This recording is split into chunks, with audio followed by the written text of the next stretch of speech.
안녕하세요. 한종술 변호사입니다. 이번 시간에는 가계약도 계약인가라는 질문을 던지면서 시작해 보도록 하겠습니다. 흔히 부동산 거래에 있어서 그것이 매매이든 전세이든 본계약을 체결하기 전에 그 목적물을 잡아놓는다는 의미로서 가계약금이라는 명목으로 걸어두고서 나중에 본계약을 체결하겠다고 하고서 약속을 하고서 헤어지는 경우가 있는데, 그런데 그 본계약을 체결하지 못하게 됐을 때 그 가계약금을 반환받을 수 있겠는가 하는 것이 오늘의 주제인 것입니다. 두 가지 사례를 들어보도록 하겠습니다. 첫 번째 사례는 매수자 A씨가 아파트를 둘러보던 중에 인근에 있는 부동산 중개업소에 들렸더니 중개업자가 하는 말이 마침 좋은 물건이 나왔다. 이 물건은 탐내는 사람이 많다. 여러 사람이 보고 갔다. 그러니 이 물건에 대해서 계약을 할 마음이 있다면 우선 가계약금이라도 걸어놓고 잡아놓을 필요가 있고 곧 와서 본계약을 체결하라고 조언을 합니다. 그 말에 혹해진 A씨는 집주인의 계좌번호를 알려주면 자신이 가계약금으로 1,000만 원을 걸겠다고 얘기를 합니다. 중개사는 그 자리에서 집주인에 전화해서 집주인의 계좌번호를 물어봤고 그 계좌번호로 A씨는 1,000만 원의 가계약금을 걸었습니다. 그리고 A씨는 가면서 이틀 후에 다시 와서 본계약을 체결하겠노라고 약속을 하고 헤어졌습니다. 그런데 이틀이 지나서도 A씨는 나타나지 않았고 집주인에게 전화를 해서 자신이 걸어놨던 가계약금 1,000만 원을 반환해 달라고 요구를 합니다. 이런 경우에 집주인은 A씨에게 1,000만 원의 가계약금을 반환해 줄 의무가 생길까요? 이번엔 두 번째 사례입니다. A씨가 아파트를 둘러보던 중에 집주인과 대화를 통해서 그 아파트를 사는데 10억이면 매수할 수 있겠다. 그리고 매매 대금은 계약금 1억 원을 먼저 걸고 잔금을 2달 후에 9억 원을 걸어서 잔금을 다 지불하고 그와 동시에 매매 등기를 소유권 이전 등기를 넘겨가고 아파트를 이전받겠다고 서로 간의 대화로서 약속을 하게 됩니다. 그래서 우선 자신이 갖고 온 돈이 1,000만 원이 있으니 그 1,000만 원을 가계약금으로서 집주인에게 주고서 내가 이번 주말에 와서 반드시 본계약을 체결하겠노라고 서로 약속을 하고서 헤어졌습니다. 그런데 A씨는 그번 주말에 나타나지 않았고 집주인에게 전화를 해서 자신이 걸었던 가계약금을 반환해 달라고 요구를 합니다. 이런 경우에 집주인은 A씨에게 1,000만 원의 가계약금을 반환해 줄 의무가 생길까요?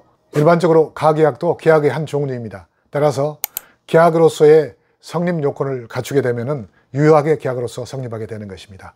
일반적으로 계약이 성립하기 위해서는 계약 당사자 사이에 계약 내용에 관한 의사의 합치가 있어야 되고, 두 번째는 계약의 중요한 사항에 대한 의사의 합치가 있어야 됩니다. 계약의 중요한 사항이라는 것은 매매 계약의 경우라면은 매매 목적물과 매매 대금을 특정하고, 그리고 매매 대금을 지불하는 방법, 시기, 매매 목적물을 등기를 이전받고 실제로 실물을 이전받는 시기와 방법 등에 관해서 두 사람 사이에 의사의 합치, 즉 합의가 이루어지면은 매매 계약은 유효하게 성립하게 되는 것입니다. 그러면은 사례로 돌아가서 두 번째 사례를 먼저 보도록 하죠.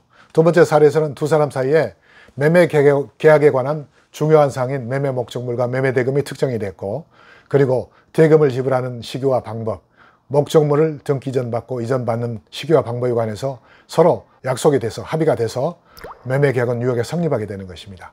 그때 걸었던 가계약금도 계약금의 일부로서 지불한 셈이 되는 것입니다.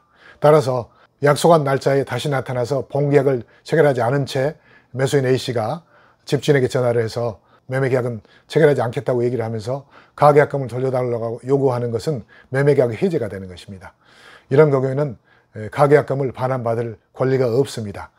민법 565조 규정에 희약금이라는 타이틀하에 이런 규정이 있습니다. 매매계약을 체결하고서 그 이행이 완료되기 전에 지불했던 돈에 관해서 매수인은 그 돈을 포기하고서 매매계약을 해지할 수가 있고, 매도인은 그 지불받은 돈의 배액, 즉 2배를 지불해 주고서 매매계약을 해지할 수 있다. 이런 규정이 있습니다.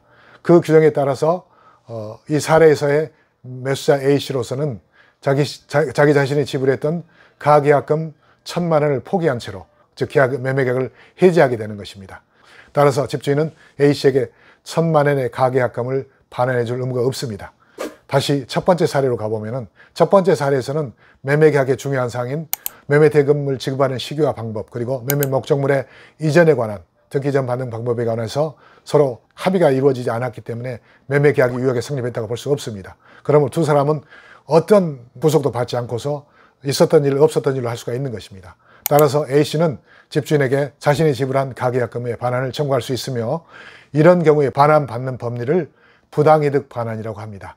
부당이득 반환은 법률상의 원인이 없이 이득을 하게 된 경우는 그 이득한 것을 반환해 줘야 된다는 법리입니다. 이 사례에서는 매매계약이 유효하게 성립하지 않았기 때문에 집주인으로서는 매매계약에 기한 가계약금 1,000만 원을 갖게 될 권리가 없습니다. 따라서 그 가계약금 1,000만 원을 반환해 줘야 되는 것입니다. 부당이득 반환 법리에 관해서는 추후에 기회가 되면 다시 설명하도록 하겠습니다. 그런데 위에서 말했던 희약금 규정에 관해서는 민법에 규정을 두고 있습니다만은 그와 별개로 계약을 체결하면서 보통 계약을 위반하게 될 때는 손해배상을 얼마를 하겠다는 것을 규정을 두게 됩니다.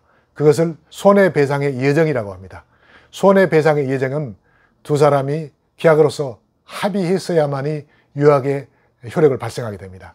따라서 손해배상 예정에 관해서 합의를 두지 않으면 손해배상 예정은 효력이 없습니다. 손해배상 예정은 보통 이렇게 합니다. 계약자가 계약을 체결하고서 그 계약을 위반하게 될 경우는 계약금 상당액을 손해배상 예정으로 정해서 매수인이 매매계약을 위반하게 될 경우에는 그 계약금을 손해배상으로서 몰수당하게 되는 것이며 매도자가 매매계약을 위반하게 될 경우는 그 배액, 계약금의 배액을 매수자에게 손해배상으로서 지불해야 되는 것을 말하는 것입니다. 손해배상의 예정에 관해서도 차후에 기회 되면 더 상세히 설명하도록 하겠습니다. 오늘은 가계약에 관해서 설명드렸고 어떤 경우에 가계약금을 반환받을 수 있는 것인가 하는 것도 설명드렸습니다. 계약의 성립 요건이 구비됐을 경우에는 그 가계약금은 계약금의 일부로서 충당되게 되며 따라서 반환받지 못하게 된다는 점을 설명드렸습니다. 오늘 설명은 여기에 마치도록 하겠습니다.